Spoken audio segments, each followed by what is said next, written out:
Halo semuanya, balik lagi ke channel YouTube ini. Kali ini aku akan membahas sebuah novel terjemahan dari Jepang. Judulnya Susu dan Telur, karya Kawakami Mieko, diterjemahkan oleh Asri Pratiwi Wulandari dan diterbitkan oleh Moi Pustaka. Novel ini lumayan tebel, 500 halaman, tapi dalam menyelesaikannya kayaknya aku cuma butuh waktu beberapa minggu saja gitu karena saking serunya.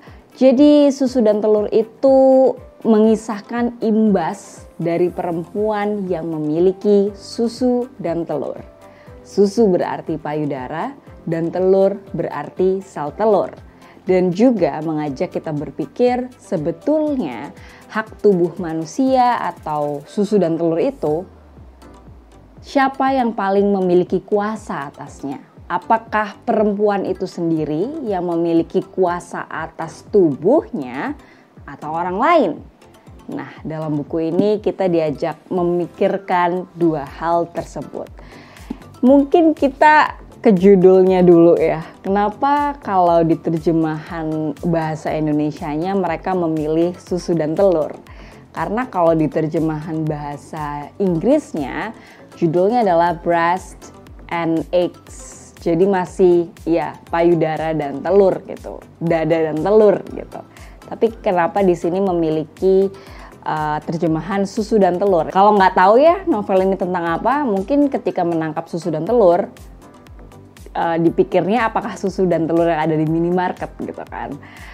Kenapa akhirnya memilih judul ini? Tadinya aku juga nggak tahu sih kenapa ya, tapi kalau dipikir-pikir lagi karena di Indonesia ini kalau judulnya terlalu vulgar gitu ya, itu agak sulit untuk dijual di toko buku besar gitu. Jadi lebih baik maknanya tersembunyi seperti ini. Dan toh kita lebih sering menyebut payudara itu dengan susu, bukan payudara itu sendiri gitu. Nah, aku mau ceritain ada tokoh apa saja di dalam novel ini sebelum kita memasuki cerita tiap tokohnya. Kita setidaknya akan bertemu dengan dua macam circle gitu. Circle yang pertama adalah keluarga Natsu, tokoh utama di Susu dan Telur, dan yang kedua adalah teman-teman Natsu. Di keluarga Natsu itu ada nenek Natsu, ibu Natsu, anak-anak dari ibu Natsu, yaitu ada Makiko dan Natsu, dan anak dari Makiko, yaitu Midoriko. Makiko itu kakak perempuan Natsu. Sebetulnya dikisahkan juga ayahnya Natsu, tapi tidak terlalu banyak diceritakan karena ayah Natsu itu dikisahkan sebagai laki-laki yang tidak berguna gitu di Susu dan Telur. Dan ada banyak cerita-cerita yang menggambarkan bahwa ayah Natsu ini sangat mengerikan sampai mereka kayak tidak bisa berbuat apa-apa di rumah, tapi nggak dijelaskan secara detail. Tapi kayak berasa ketika ada ayah dalam rumah Natsu itu mendadak menakutkan. Tapi pada akhirnya ayah itu meninggalkan Natsu begitu saja. Jadi tidak ada banyak peran ayah di situ. Karena lebih tergambar perempuan-perempuan yang ada dalam keluarga Natsu. Dan yang kedua ada teman-teman Natsu. Nanti akan ada teman-teman dari teman lamanya Natsu, namanya Kono-sang. Sebenarnya ada banyak teman ya, cuman aku hanya menyebutkan tokoh-tokoh yang paling dominan gitu. Terus teman-teman dari penerbitan, ada editornya Natsu namanya Sengawa-sang. Lalu yang kedua ada teman penulisnya namanya Yusa. Lalu ada teman dari AID. AID itu Artificial Insemination with Donor Sperm atau kelahiran yang dibantu dengan sperma donor sperma gitu. Nanti ketemu sama Aizawa-sang dan Zen Yuriko. Nah, setiap tokoh-tokoh yang ada dalam Susu dan Telur ini akan mengajakmu berpikir siapa yang punya kuasa atas tubuh perempuan. Kita masuk ke dalam ceritanya. Di novel ini, cerita dibagi menjadi 2 bagian. Musim pertama di 2008 dan bagian kedua musim pertama di tahun 2016 dan 2019. Di musim panas 2008, cerita hanya terfokus pada keluarga Natsu. Lebih tepatnya fokus pada Makiko, kakak perempuan Natsu, lalu anaknya yang tiba-tiba berhenti bicara, namanya Midoriko dan hanya mau berkomunikasi lewat kertas, dan Natsu. Makiko dan Midoriko berkunjung ke rumah Natsu.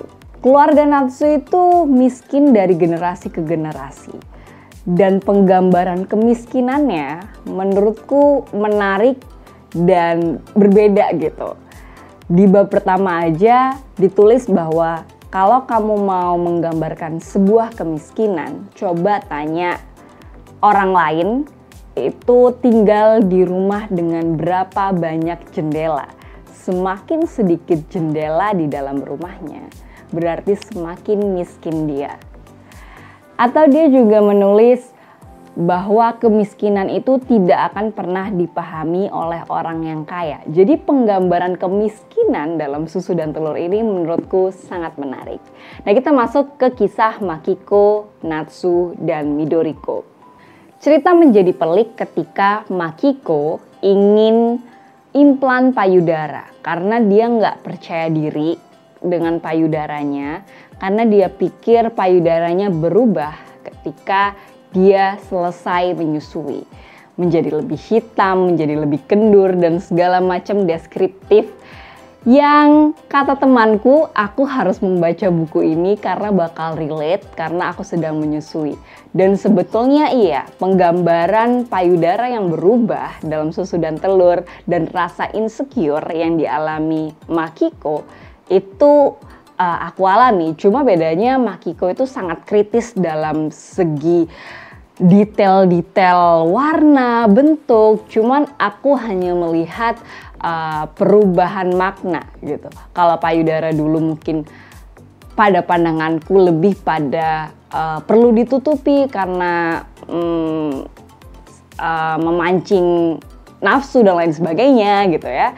Tapi ketika aku menyusui itu semua jadi berubah gitu. Payudara hanyalah tempat makan anakku. Jadi tidak lagi negatif gitu ya. Itu cuma tempat menyimpan susu untuk anakku gitu. Nah, dari Makiko tergambar bahwa ada standar kecantikan pada payudara yang membuat orang jadi gelisah pada bentuk fisik yang sebetulnya tidak masalah. Karena Natsu ketika harus mendengar cerita insecure dari Makiko itu kayak nggak nyambung gitu. Ada apa sih sebenarnya dalam bentuk payudara? Apa yang salah dari semua ini gitu. Nah, dari kepelikan Makiko, Midoriko ini selain dia pusing sama kehidupan remajanya karena dia baru 12 tahun dan teman-temannya semua menstruasi dan dia nggak paham kenapa perempuan harus menstruasi, ditambah ibunya lagi terobsesi dengan keinginan implan payudara. Ceritanya jadi menarik nih di bab 1 karena kita nggak cuma dibikin penasaran sama apa kelanjutan dari nasib payudara Makiko, tapi juga ada catatan-catatan kecil yang membantu kita untuk menebak-nebak kenapa Midoriko itu berhenti bicara. Ada apa dengan dia? Kalau dari asumsiku ya, dia berhenti bicara karena dia lagi frustasi aja dengan segala perubahannya gitu. Terutama dia cukup kritis gitu pada tubuhnya sendiri yang aku sebenarnya bingung pada Midoriko. Kenapa dia bisa sekritis itu gitu pada tubuhnya. Dia mempertanyakan kenapa sih perempuan harus menstruasi, harus mengeluarkan darah semau sendiri. Lalu kenapa harus perempuan yang melahirkan, dan kegelisahan ketiga yang paling penting adalah sepertinya hidup ibunya akan lebih baik kalau dia tidak dilahirkan sama sekali. Karena ibunya tidak akan bekerja keras seperti saat ini dan ibunya juga tidak akan pusing dengan payudaranya. Jadi itu cerita yang paling menarik dalam bab pertama. Dari bab pertama ini aku jadi menyimpulkan Bab pertama ini kira-kira menunjukkan betapa rumitnya perempuan yang memiliki susu dan telur. Itu imbasnya. Nah, kita masuk ke bagian kedua yang gak kalah menarik menurutku. Bab kedua ini hanya fokus pada kehidupan Natsu yang mulai berubah. Kalau tadi di bab pertama hanya mengajak berpikir betapa merepotkannya punya susu dan telur, bab kedua mengajak kita berpikir siapa yang punya hak atas susu dan telur perempuan? Siapa yang punya hak atas tubuh perempuan? Nah, kita ketemu sama tokoh-tokohnya. Tadi aku sebutkan ada yang namanya Aizawa Sang. Dia itu adalah anak dari Aide. Jadi dia dilahirkan dari ibunya, tapi bukan dengan sperma ayahnya, tapi donor sperma yang identitas sperma itu dari mana itu nggak ada gitu. Jadi memang AID ini sebetulnya sangat membantu tapi juga problematis karena sosok ayahnya anonim. Kayak kalau misalnya orang itu lahir dia nggak tahu ayahnya siapa. Jadi perdebatan AID dalam novel ini juga seru gitu. Karena kita juga dibikin bingung gitu. Apakah AID ini boleh atau tidak boleh? Kalau misalnya orang berpikir nggak boleh karena nanti nggak tahu ayahnya siapa, banyak juga kan anak-anak yang dilahirkan tanpa AID tidak tahu ayahnya siapa, bahkan tidak tahu ayah ibunya siapa. Jadi sama aja gitu. Itu yang bikin kalian berpikir dan tidak ada jawaban yang pasti. Itu penulis memberikan ruang untuk kalian sebagai pembaca menyimpulkan sendiri apakah AID itu boleh atau nggak boleh. Itu serunya dalam buku ini. Jadi nggak semuanya ada jawabannya. Kalian pembaca berhak memiliki kesimpulan sendiri. Nah, kembali pada Aizawa Sang. Apa yang menarik dalam kehidupan Aizawa Sang selain dia dilahirkan dari donor sperma gitu. Jadi ceritanya ibunya ini kenapa sih memutuskan menggunakan donor sperma? Karena orang tuanya itu ketika menikah nggak segera punya anak. Dan ketika diusut kenapa tidak punya anak, sebenarnya yang mandul adalah laki-lakinya. Tapi dalam kehidupan di Jepang yang patriarkinya sangat kuat, itu selalu menganggap perempuan yang salah dan laki-laki derajatnya lebih tinggi sehingga mertua menyalahkan perempuan. Pokoknya perempuan yang salah dan akhirnya mertua yang menyuruh anaknya harus donor sperma.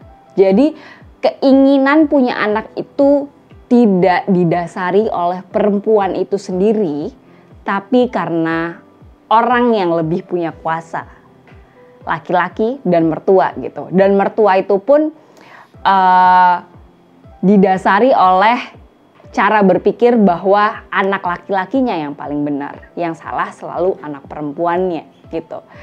Jadi di sini kita tahu bahwa tubuh perempuan dikuasai oleh mertua gitu misalnya.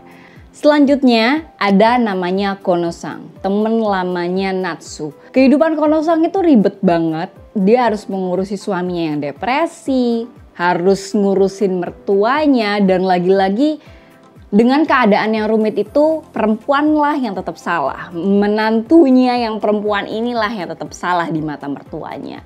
Aku suka dalam kehidupan Kono-sang ini karena relasi antara anak dengan orang tua, relasi antara menantu dengan mertua itu lebih tergambar, lebih relevan gitu dengan yang ada di Indonesia karena mungkin kita sama-sama Asia. Karena kalau misalnya kamu nonton series Netflix gitu ya yang menggambarkan kehidupan keluarga, di situ ada mertua, di situ ada anak, ada menantu.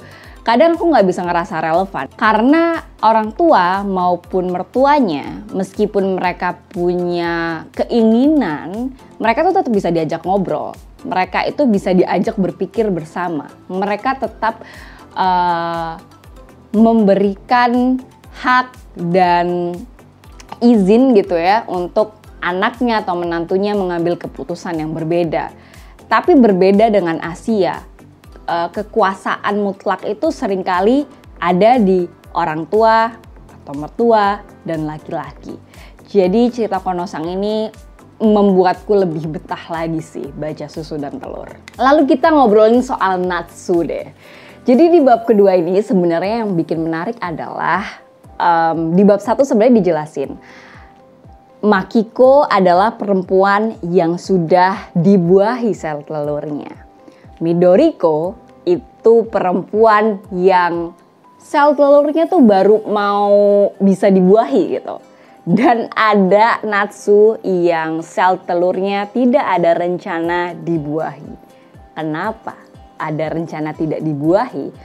Karena Natsu tidak mau lagi berhubungan seks, tapi dia pengen punya anak. Nah, ini cerita yang menarik. Dia nggak mau berhubungan seks karena dia pernah sebenarnya melakukannya dengan pacarnya, tapi dia nggak mau melakukan lagi. Tiba-tiba dia nggak bisa aja. Nggak dijelasin di sini novelnya karena apa. Kenapa Natsu tiba-tiba tidak mau lagi berhubungan seks? Aku sempat berpikir apa dia aseksual, jadi dia tidak melihat bahwa berhubungan seks itu menjadi hal yang menyenangkan. Tapi ketika aku diskusi sama temanku yang merekomendasikan susu dan telur ini, namanya Dandi, loh dia sebelumnya mau kan berhubungan seks, tapi dia tiba-tiba nggak mau gitu. Kayaknya karena dia trauma gitu sama pacarnya dulu gitu. Terus aku pikir iya ya gitu. Kayaknya karena ketika berhubungan seks dengan pacarnya, hubungan seks itu hanya untuk melayani laki-laki, tidak memperhatikan kenyamanan perempuan gitu. Jadi mungkin ada beberapa hal yang membuat Natsu jadi tidak nyaman, karena ditulis juga bahwa dia merasa berhubungan seks itu karena ya kita pacaran dan mungkin itu dilakukan oleh semua pasangan, jadi aku melakukannya tapi dia nggak mau lagi gitu. Nah, itu hal yang menarik di Susu dan Telur. Penggambaran konflik-konfliknya, apa yang terjadi pada tokoh-tokohnya, nggak serta-merta dikasih tahu sama naratornya atau nggak dikasih tahu sama tokohnya langsung. Jadi ada teka-teki yang memberikan ruang untuk berpikir dan mendalami lebih jauh gitu ke tokoh-tokohnya. Setidaknya dari 3 hal itu kita bisa menyimpulkan bahwa tubuh perempuan itu ternyata bukan kuasa dari perempuan itu sendiri. Ternyata tubuh perempuan itu dikuasai oleh kehendak orang lain. Oleh mertua, oleh laki-laki gitu kan. Tapi pada akhirnya novel ini bisa membuktikan bahwa tubuh perempuan itu seharusnya dikuasai oleh perempuan itu sendiri. Perempuan yang berhak memutuskan dia mau hamil atau tidak, dia mau melahirkan atau tidak. Dan dibuktikan bahwa perempuan bisa melahirkan tanpa berhubungan seks. Jadi bayangin aja kayak kita nggak butuh laki-laki lagi di dunia ini. Ya itu sisi serunya dari Susu dan Telur. Aku mau nyampein bagian ketiga yang paling menarik juga deh di Susu dan Telur ini. Tadi ada teman-teman AID, ada Aizawa Sang dan juga Zen Yuriko. Sebenarnya 2 orang ini tuh berpasangan. Dari teman-teman AID ini kita jadi memperdebatkan apakah melahirkan anak itu bentuk kejahatan dan kekerasan. Kenapa sih sebenarnya kita tuh pengen punya anak gitu? Atas dasar apa? Karena melahirkan anak itu bentuk keegoisan orang tuanya. Dia yang menginginkan punya anak itu. Sementara anak ketika dilahirkan itu berarti harus bertemu dengan kesengsaraan pada dunia ini gitu kan. Nah, itu juga diberikan ruang sih kepada pembacanya untuk menyimpulkan jadi punya anak itu untuk apa, kenapa kita punya anak gitu. Gak ada jawabannya dalam novel ini dan sebetulnya aku mengharapkan ada jawaban dalam novel ini tapi tidak ada. Jadi kita dikasih ruang lagi untuk menyimpulkan kenapa manusia punya anak dan apakah itu bentuk kejahatan dan kekerasan seperti yang dijelaskan Zen Yuriko. Itu aja yang pengen aku sampaikan dari Susu dan Telur. Sebenarnya ada banyak hal yang bisa kita bahas gitu dalam Susu dan Telur ini. Tapi kayaknya kalau dibahas dalam satu video durasinya bisa 3 jam sendiri. Mungkin bikin diskusi ini bakal seru kali ya. Nah, sebelum aku mengakhiri video ini, aku akan kasih tahu penceritaan dan sisi terjemahan dari Susu dan Telur. Dari penceritaannya, ini deskriptif banget, semuanya diceritain, tapi karena ceritanya tentang perempuan gitu ya, aku nggak ngerasa kesulitan untuk menyelesaikannya. Di bab kedua, itu memang konfliknya nggak muncul-muncul. Konfliknya tuh kayak cuma permasalahan kecil-kecil, kayak nggak seseru bagian pertama. Tapi karena aku suka dengerin cerita-cerita mereka, gosip-gosip ya segala macem, ini tetap seru aja gitu. Beberapa orang mungkin nggak terlalu suka dengan penceritaan yang deskriptif dan konflik yang tidak segera muncul gitu ya. Tapi aku tidak ada masalah dengan itu. Dan dari penerjemahannya, aku suka banget sama penerjemahan ini. Jangan khawatir soal itu, nyaman banget dibaca. Bahkan bonusnya terjemahannya sangat belak-belakan. Aku bacain satu bagian yang menurutku paling belak-belakan di buku ini. Jadi si Kono-sang ini lagi nyeritain bagaimana kehidupan ayah ibunya atau orang tuanya. Nah, ini ya, aku bacain. Ibu cuma senyum-senyum, mengurus mulai dari bak mandi, bersih-bersih, makanan, selalu berjalan di belakang ayah. Ditambah lagi dia harus merawat mertuanya sampai akhir. Tidak ada warisan atau apapun loh. Ibuku itu tenaga kerja bonus meme. Tahu? Istilah yang luar biasa kataku. Kelihatan ya terjemahannya model gimana. Jadi kalian harus baca Susu dan Telur dari Kawakami Mieko ini. Itu aja yang pengen aku obrolin dari Susu dan Telur. Kalau misalnya kalian penasaran sama buku ini atau bahkan udah baca, karena kayaknya banyak juga yang udah baca ini, kasih tahu pendapat kalian di kolom komentar, nanti kita ngobrol di bawah. Terima kasih banyak sudah menonton video ini dan sampai jumpa lagi di ulasan video selanjutnya, bisa buku fiksi maupun non fiksi. Jadi terima kasih sudah menonton, sampai jumpa.